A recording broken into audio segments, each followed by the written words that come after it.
Assalamu alaikum class 5. Hope you all are fine. Today we will read lesson 3 of unit 3, which is the show. It's part 1, page number 16. Open your textbooks and let's read the lesson. Read the text and answer the questions. How did William and his friends plan to collect money? Were they successful? William और उसके दोस्तों ने किस तरह से मंसूबा बनाया पैसे जमा करने का? क्या वो कामयाब हुए?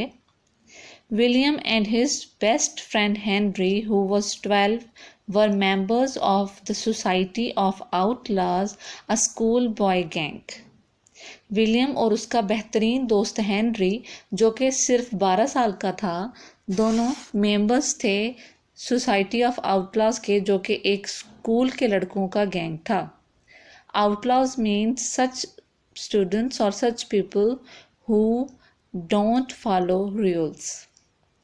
The outlaws used to meet in the old barn on half holidays और Sunday afternoons and make plans.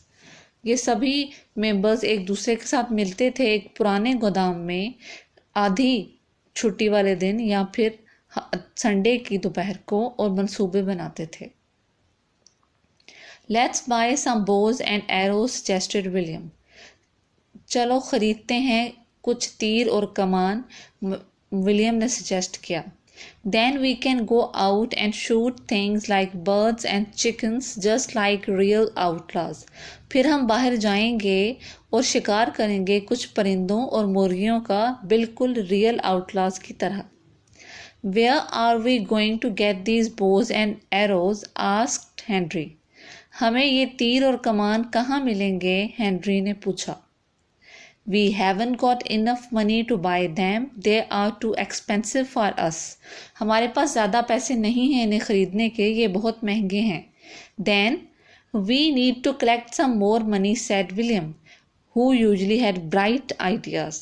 फिर हमें कुछ पैसे जमा करने चाहिए, विलियम ने मशवरा देते हुए कहा, जिसके पास अमूमन बहुत अच्छे आइडियाज़ होते थे. Wait, I know. रुको, मैं जानता हूँ. We could do a show. हम एक शो कर सकते हैं. Get some animals and charge our friends money for looking at them like at the zoo. हम कुछ जानवर को हासिल करते हैं और फिर अपने दोस्तों से उनको देखने के पैसे लेंगे, बिल्कुल चिड़ियाघर की तरह. The others nodded. सब ने सर हिलाया. Means they all were agreed. Well then, he continued, we will have a show and get enough money to buy bows and arrows. ठीक है, फिर उसने जारी रखते हुए कहा, हम एक शो करेंगे और हमारे पास काफ़ी पैसे जमा हो जाएंगे तीर और कमान खरीदने के लिए. We will arrange the show for next Sunday afternoon. हम शो का इंतज़ाम करेंगे अगले संडे की दोपहर. William returned home for tea with his parents and Aunt Emily. William वापस घर आया चाय पर अपने वालदैन और आंट एमिली के साथ. Aunt Emily was a tall lady. Aunty Emily एक लंबी कदामत वाली खातून थी. Who had been recovering from a slight cold for about 2 years. जो कि हल्की ठंड लगने की वजह से उनकी हालत बेहतर हो रही थी पिछले 2 सालों से. She spent her days eating and sleeping. वो अपने दिन गुजारती थीं खाते हुए और सोते हुए. She had not yet mentioned a date for her leaving, which made William's father anxious. उन्होंने अभी अपने जाने की तारीख नहीं बताई थी, जिस बात की वजह से विलियम के वालिद परेशान थे. It will be a long time before I'm better, said Aunt Emily as she took a 7th piece of bread and butter. बेहतर होने से पहले लंबा अरसा होगा, आंट एमिली ने कहा और 7वां टुकड़ा लिया ब्रेड और बटर का. And another piece of cake please William. एक और टुकड़ा केक का please William. Then I shall go upstairs and have a rest. उसके बाद मैं ऊपर की मंजिल या बालाई मंजिल पर जाऊंगी और आराम करूंगी. Every Sunday afternoon, William's mother visited a friend and his father took a long afternoon nap. हर इतवार की दोपहर विलियम की मदर जाती थी अपने एक दोस्त के पास और उसी दोपहर उसके फादर सोते थे एक लंबी नींद.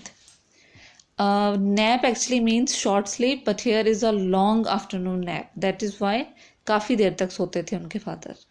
When Sunday came, William quietly asked his mother whether he could have a few friends in his room for the afternoon. She agreed.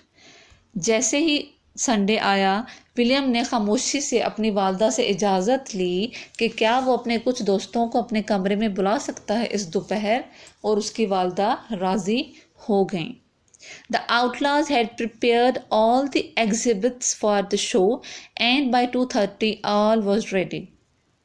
For each exhibit, William had written a card with all the facts upon it.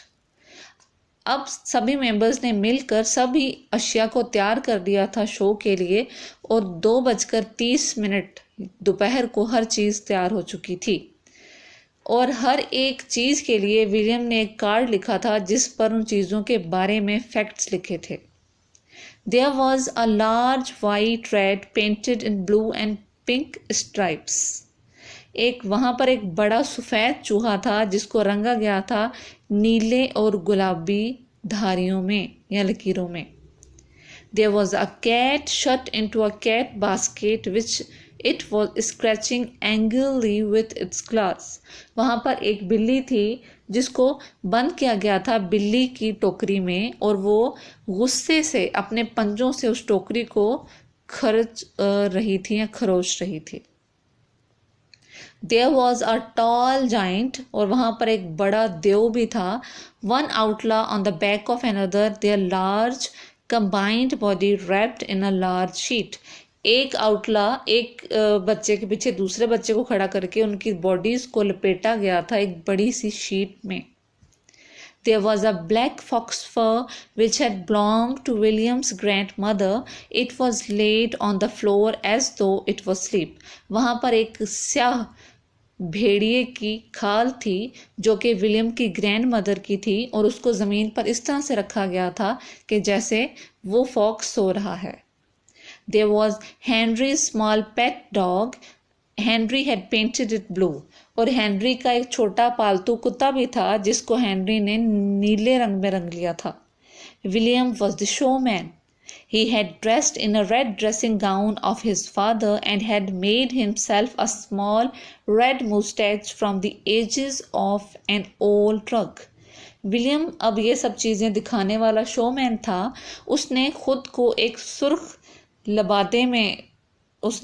लबादा ओढ़ा था, gown था जो कि अपने father का, और अपने लिए बनाई थी छोटी सुर्ख मूछें एक पुराने कालीन के टुकड़ों से या किनारों से.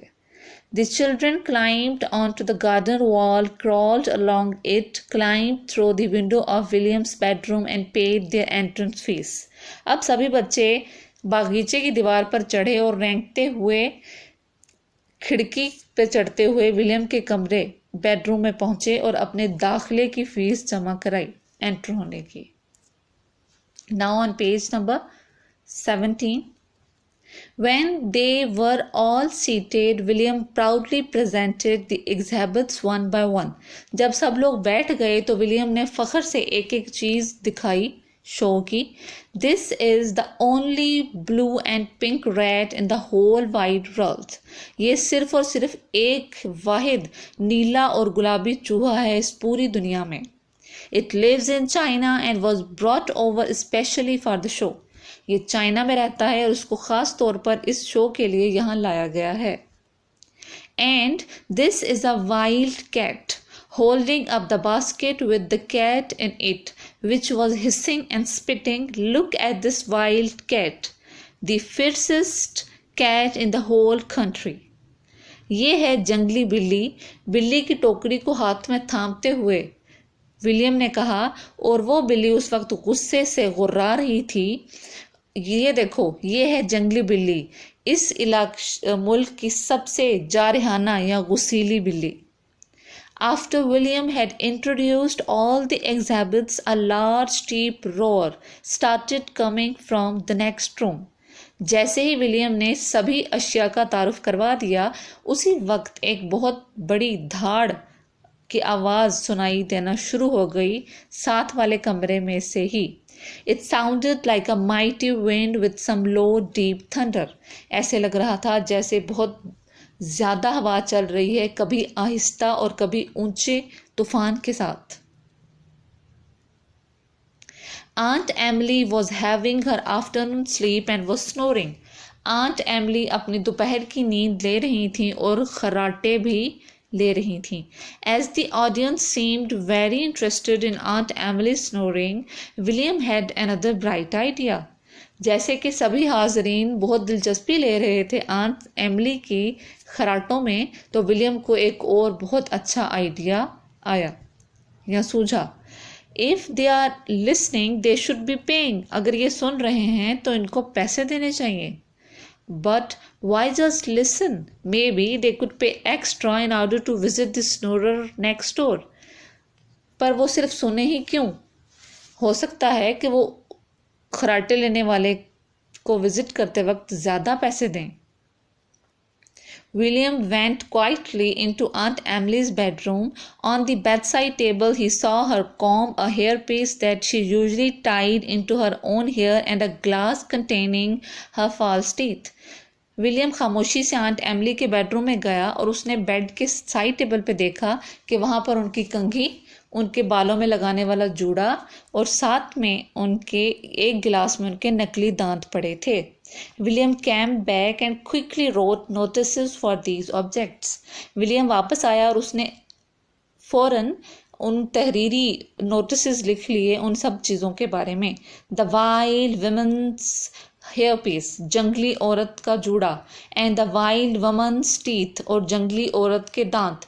ही wrote another notice for aunt Emily too, और उसने एक और नोटिस भी लिखा आंट एमिली के ऊपर लगाने के लिए भी। The snorer immediately became the most popular exhibit of the afternoon. अब ये खराटे लेने वाला अचानक से ही सबसे मशहूर चीज़ बन चुका था उस शो की। Children came out of the room and rejoined the back of the queue, paying extra money to revisit the snorer. बच्चे अब कमरे से बाहर आ रहे थे और दोबारा से कतार में खड़े हो रहे थे और ज़्यादा पैसे दे रहे थे दोबारा खराटे लेने वाले के कमरे में जाने के। Suddenly, in the middle of all this, Aunt Emily awoke with a start. अचानक से इन सब के बीच आंट एमिली अपनी नींद से जाग चुकी थी।